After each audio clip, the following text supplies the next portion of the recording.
Lesson 8-1, Relations and Functions. Before we start this lesson, it's important to go over some background knowledge of how to plot a point on a coordinate plane. Remember, a coordinate plane is a X and Y grid. Waiting for my pen, there it is. So the axis that runs horizontally is our x-axis, and the axis that runs vertically is our y-axis. And on this coordinate plane, we can plot points, which are called ordered pairs. So if we were to plot point number 1, 3, 4, remembering that the first coordinate is our x value, second coordinate is our y value. So you would go over 3 on the x-axis and up 4 to plot that point. All right, so using that, our first term in this lesson is a relation. A relation is a set of ordered pairs. Sometimes a relation will be listed for you. Sometimes it might come in a real-world problem like the example here. This is a chart. There was a canned food drive, and in a bunch of different classes, we're going to say the number of students is our x, and the number of cans is our y values. Meaning, in a class of 25, they brought in 133 cans. In a class of 22, they brought in 216 cans. We can look at these as ordered pairs, meaning if I put the parentheses in a comma, one ordered pair would be 25 and 133. And the next ordered pair would be 22 and 216. Since all of these ordered pairs work together, it's a relation. It's a set of ordered pairs. So, number of students is the x, number of cans is the y. If we were to write ordered pairs from this table, I would continue doing what I was just doing. 25, 133, 22, 216, 24, 148, and so on and so forth. Now, some more vocab words for us. In this lesson, we're going to be talking about domain and range. Oh, looks like I don't have that slide on here. Your domain, I'll clear the ink, are all of your x values. And your range are all of the y values. So since we labeled this column x and this column y, we can also call this our domain, and all of our y's could be our range. So, knowing that, let's move on. All right, so a relation can or cannot be a function. Now, we've never used the term function before. In a function, each member of the domain is paired with exactly one member of the range. This should say of the. So that's an important definition. Each member of the domain is paired with exactly one member of the range. Let me show you two methods to tell whether a relation or a group of ordered pairs is a function. First one we're going to talk about is the vertical line test. This test allows you to tell whether a relation is a function by using a graph. So, first, an example like this. Graph the relation shown in the table. They might give you a list of ordered pairs, or they might put it in a table. Either way, here are our x values and here are our y values. What you want to do to use a vertical line test is plot your coordinates. So remember, this is like -4, -3. They went left -4 and down -3 and plotted their point. They did this for all of the ordered pairs in the table, as you can see the pink dots.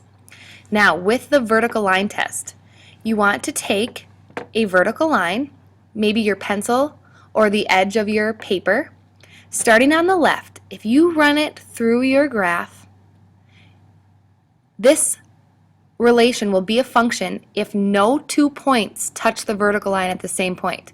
Notice as I keep moving, if I stop right there, both those points are touching the graph. That means this relation is not a function. Let's look at some more examples. All right, so graph the relation and see if it's a function. I'm going to graph -6 down 5, -3, down 2, 0, down 2, 1, 0, 4, 3, and 5, 7. Now you can connect these if you wish. Oops, I'm not going to today, it's kind of hard. But if you want to connect them, it's easier to tell if it's a function, you sure can do that. So my points are plotted. I'm taking my vertical line.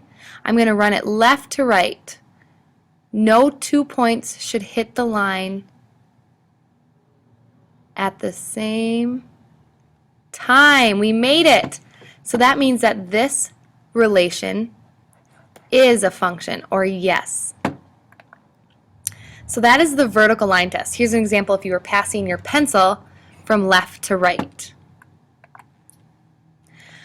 The second way we can identify a function is called a mapping diagram. When you make a mapping diagram, you want to make a list of your domains and your range. If you want to call them your x's and your y's, you sure can do that. So you're going to list all the domains, which are all the x values. So the first coordinate in all of your points.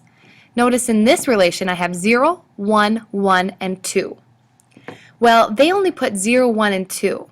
This is important to note. When making a mapping diagram, don't repeat numbers.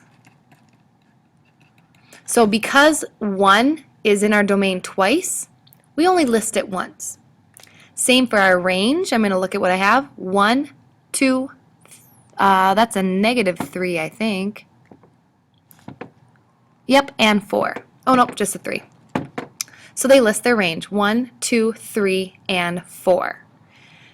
Next step, draw arrows from the domain values to their range values. So you go back, you look at your pairs, 0 is paired with 1, and they drew an arrow to 1. 1 is paired with 2. 1 is paired with 2. 1 is paired with 3. So another arrow from 1 to 3. 2 is paired with 4. 2 to 4. Now, if we remember our definition of a function, it said every domain is paired with exactly one range. If you look right here, all you have to do with the mapping diagram is look at your domain. All of these values should have only one pair.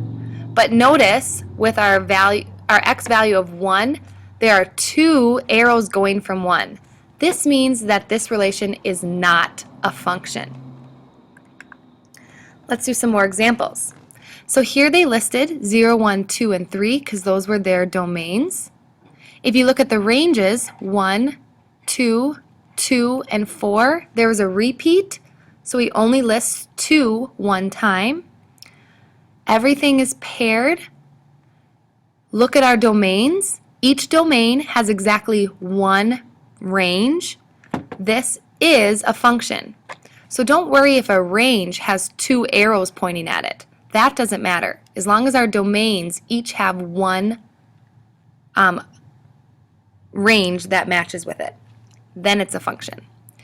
Okay, looking at this example, they listed 0, 1, 2, 3 right here, and 1, 3, 2, 4 right here.